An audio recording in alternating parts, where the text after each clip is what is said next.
بسم اللہ الرحمن الرحیم. السلام علیکم ورحمۃ اللہ وبرکاتہ. دیکھیے، تراویح کی نماز کے متعلق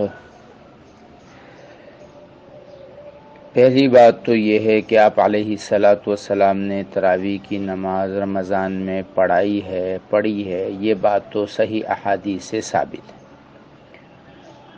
آپ علیہ الصلاۃ والسلام نے چند دن تک یہ نماز پڑھائی، صحابہ آپ کے پیچھے کھڑے رہے. ان صحیح روایات میں اس بات کی صراحت موجود نہیں ہے کہ آپ علیہ الصلاۃ والسلام نے وہ نماز کتنی پڑھائی. یہاں میں نے آپ کے سامنے 3 حدیثیں شیئر کی ہیں. سب سے آخری حدیث حضرت عبداللہ بن عباس رضی اللہ تعالیٰ عنہ کی ہے. سنداً اگرچہ یہ ضعیف ہے، لیکن اسے موضوع من گڑت قرار نہیں دیا گیا ہے. اس میں یہ ہے کہ ہم نے آپ علیہ الصلاۃ والسلام کے ساتھ 23 رکعت نماز پڑھی ہے.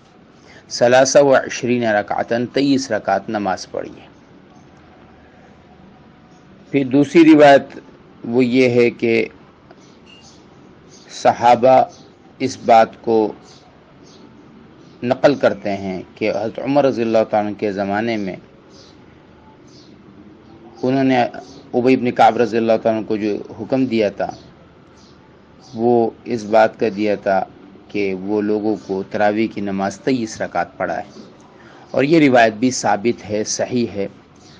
اور یہ جو ہمارے سعودی عرب کے بڑے مفتی گزرے ہیں عبداللہ ابن باز، انہوں نے اپنی کتاب میں بھی اس کو نقل کیا ہے.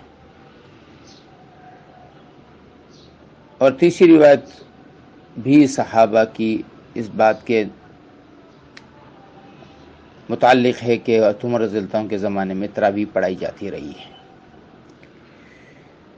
تو جب حضور صلی اللہ علیہ وسلم کا ایک مطلق عمل موجود ہے تراویح پڑھنے کا، پھر ایک ضعیف روایت حضور صلی اللہ علیہ وسلم کے زمانے میں ان تراویح کو 20 رکعت کہہ کر نقل کرتی ہے، اور دیگر صحابہ کے اعمال بعد میں اس بات کی طرف اشارہ کرتے ہیں کہ عمر رضی اللہ عنہ کے زمانے میں 20 رکعتیں ہی پڑھائی جاتی تھی. تو اس کا مطلب یہ ہے کہ صحابہ رضوان اللہ اجمعین نے آپ علیہ الصلاۃ والسلام کو وہ عمل کرتے ہوئے دیکھا ہوگا، جبھی انہوں نے ان کی وہ عمل کو اس طرح سے نقل فرما دیا. لہٰذا 20 رکعت تراویح یہ اجماع صحابہ سے ثابت ہے. صحابہ کا جو اجماع تھا وہ متفق جو ہوئے ہیں عمر رضی اللہ عنہ کے زمانے میں. ہمیں اگر کوئی کہے کہ اللہ کے نبی کی زندگی کی تشریح کرنی ہے کہ بھئی اللہ کے نبی نے اس عمل کو کس طرح سے کیا، تو ایک طرف ایک مجموعہ صحابہ کھڑا ہو اور ایک طرف ایک صحابی یا ایک دو صحابی کے اقوال ہو، تو ظاہر بات ہے کہ ہر آدمی مجموعہ صحابہ کو پکڑے گا اور ان کے اس قول پر عمل کرے گا. لہٰذا 20 رکعت تراویح جو ہے یہ آپ علیہ الصلاۃ والسلام کی سنت ہے. صحابہ کے اجماع نے، ان کے اتفاق نے حضرت عمر رضی اللہ عنہ کے زمانے میں حضور صلی اللہ علیہ وسلم کے دنیا سے پر چلے جانے کے کوئی 2.5-3-4 سال کے بعد اس بات پر متفق ہوئے کہ ہاں ہمیں 20 رکعت نماز پڑھانی چاہیے، اور اس لیے وہ 20 رکعت نماز پڑھاتے ہیں.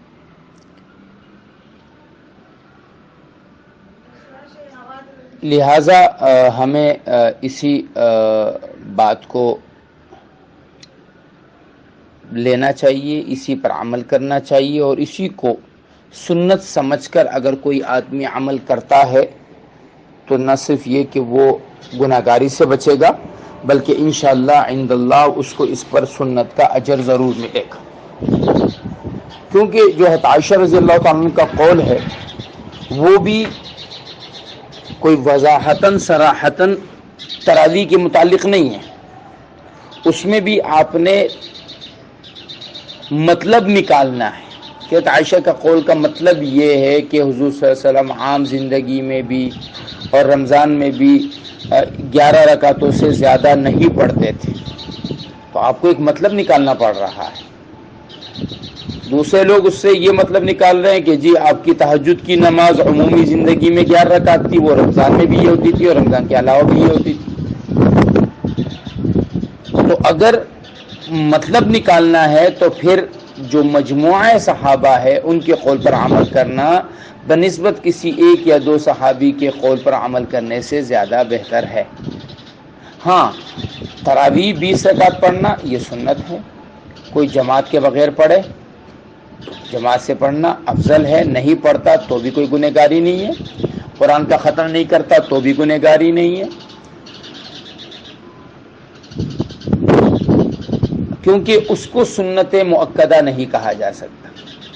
اس کو کہا جا سکتا ہے کہ ٹھیک ہے، اگر کسی کی ہمت ہے تو پورا قرآن پڑھ لے، کسی کی ہمت نہیں ہے تو وہ چھوٹی صورتوں سے بھی اپنی کرا دے، جماعت پڑھنے کی ہمت نہیں ہے اکیلے پڑھ لے، مسجد میں نہیں پڑھتا گھر میں پڑھ لے، صحابہ کی اکثریت گھروں میں پڑھا کرتی تھی، لہٰذا اس میں تو کوئی فرق نہیں ہے، لیکن تراویح کی 20 رکعت یہ ثابت ہے۔ ہاں، اگر کوئی آدمی 8 پڑھ لیتا ہے، وہ سمجھتا ہے کہ جی نہیں، میں سمجھتا ہوں کہ 8 ہے، وہ جانے اور اس کا اللہ جانے، اس پر لڑنے کی ضرورت نہیں۔